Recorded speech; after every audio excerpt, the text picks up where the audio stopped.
ॐ यथाग्निर्दाहिका शक्तिः रामकृष्णे स्थिता হিয়া সর্ববিদ্যা স্বরূপাং তং শারদাং প্রণমাম্যহম।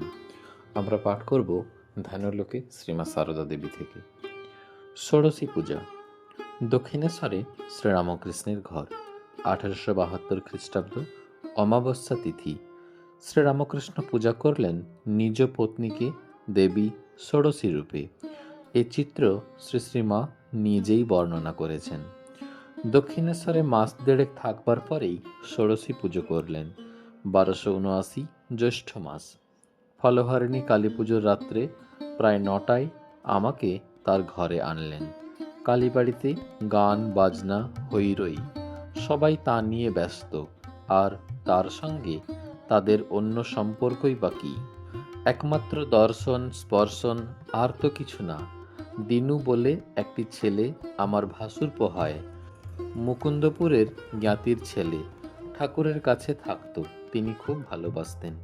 সে সব ফুল বেলপাতা জোগাড় করে এনে দিতে লাগলো। হৃদয় সব ঠিকঠাক করে দিলে। পুজোর সময় আর কেউ ছিল না, একা তিনি ছিলেন।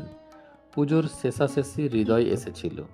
পুজোর সব জোগাড়, আমাকে বসতে বললেন। আমি তার চৌকির উত্তর পাশে জালার পানে মুখ করে বসলুম। ঠাকুর পূর্বমুখ হয়ে পশ্চিম দিকের দরজার কাছে বসেছেন। দরজা সব বন্ধ।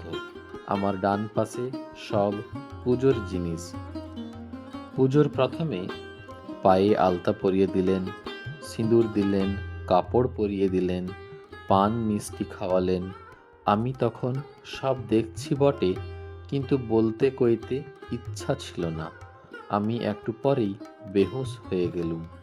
পুজোর মধ্যে কি হয়েছে জানতে পারিনি। সব শেষে আমি মনে মনে প্রণাম করলুম, পরে চলে এলুম। মনে পড়ে এক ভক্ত শ্রী শ্রী মায়ের শিষ্য স্বামী বিশুদ্ধানন্দকে জিজ্ঞাসা করেছিল, ঠাকুর বড় না মা বড়? স্বামী বিশুদ্ধানন্দজি বলেছিলেন, কে বড় জানি না, তবে ঠাকুর মাকে পুজো করেছিলেন, এ কথা তো জানো। এখন তুমিই ঠিক করো, কে বড়।